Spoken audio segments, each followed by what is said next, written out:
जो अनेक का होगा, यहाँ हम और आप संसार में अनेक के हैं, किसी एक के नहीं है कि नहीं? कभी पत्नी के हो जाते, कभी बच्चों के हो जाते, है ना, कभी भाई बंधुओं के हो जाते, कभी सगे संबंधियों के हो जाते, कभी मित्रों के हो जाते। तो यहाँ संसार में तो हम कितने पात्र बदलते हैं, किस किस के नहीं हो जाते, किस किस को अपना बना लेते हैं और किस किस को पराया बना देते हैं। ये संसार है। और जो अनेक का होता है वो किसी एक का नहीं होता है, और जो एक का होता है वो अनेक का नहीं हो सकता है। देखो, भगवान को मानना तो पड़ेगा ही, कुछ भी बना लो भगवान तो कहते हैं हमें बनाओ तो सही। अब लोग कहते हैं किसको पूजे और किसको छोड़े, है ना। कोई कहता है अगर भोले बाबा को पूजेंगे तो हनुमान जी गुस्सा में हो जाएगा, है कि नहीं? हनुमान जी को अगर पूजा करेंगे तो कहीं राम जी गुस्सा ना हो जाए, वो रूठ ना जाए।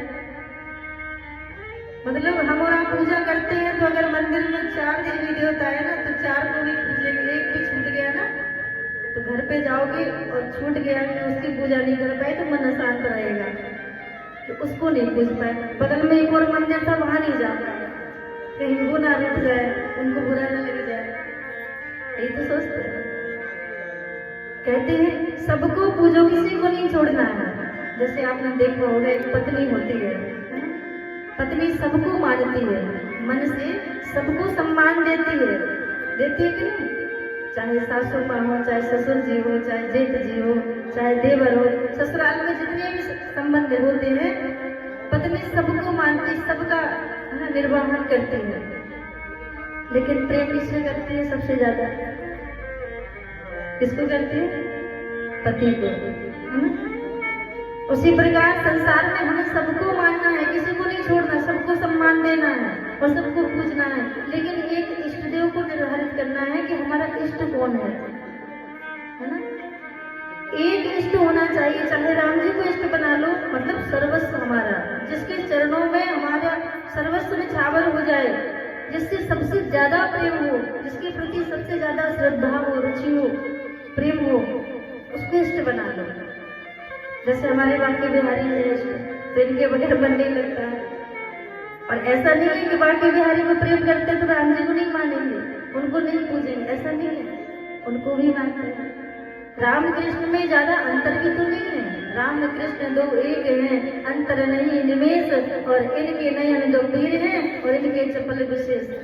ज्यादा अंतर नहीं, उनमें गंभीरता है, ये इनमें चपलता है, ये चंचल है, ये छलिया है। बाकी बिहारी ये सबको छलते हैं, सबको छलते रहते हैं। इष्ट एक होना चाहिए ना। जैसे पत्नी पति को प्रेम करती है और सबको मानती है, सबको सम्मान करती है, उसी प्रकार हमें सभी देवी देवताओं का सम्मान करना है, सबको पूजना है, छोड़ना किसी को नहीं, लेकिन प्रेम एक से करना है। अगर आप सबके चक्कर में रहोगे कि इनको पूजे, कि इनको छोड़े, इनको नहीं पूजे, उनका बुरा लग जाएगा, ऐसा अगर सोचेंगे ना तो सबके चक्कर में कुछ भी हाथ रखने वाला नहीं है।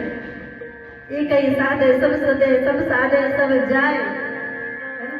सबको साथ हो गया ना तो सब चला जाएगा, इसलिए एक को पकड़ो। और संसार और भगवान एक साथ नहीं रह सकते हैं। प्रेम गली अति सागरी तामे तू न समाए। संसार और परमात्मा एक साथ कैसे रह सकते हैं? एक का होना पड़ेगा, चाहे संसार की हो जाओ चाहे परमात्मा की हो जाओ। संसार में ऐसे रहना है जैसे जल में कमल का फूल रहता है ना। उसी प्रकार हमें और आपको रहना है, भगवान के चरणों में मन को लगाना है, मन संसार में नहीं लगाना है। अगर संसार में लगाओगे तो दुखी हो जाओगे, पता नहीं कौन दुखी करके मन को चला जाएगा, और वो तो चला जाएगा, प्रेम से उसे कोई फर्क पड़ने वाला नहीं है, आप रोते रह जाओगे। इसलिए परमात्मा में मन को लगाना चाहिए, और परमात्मा के चरणों में मन लग गया तो आनंद की प्राप्ति हो जाएगी, आनंद की अनुभूति हो जाएगी। और आनंद जब आ गया जीवन में तो फिर किसी और की आवश्यकता नहीं पड़ेगी।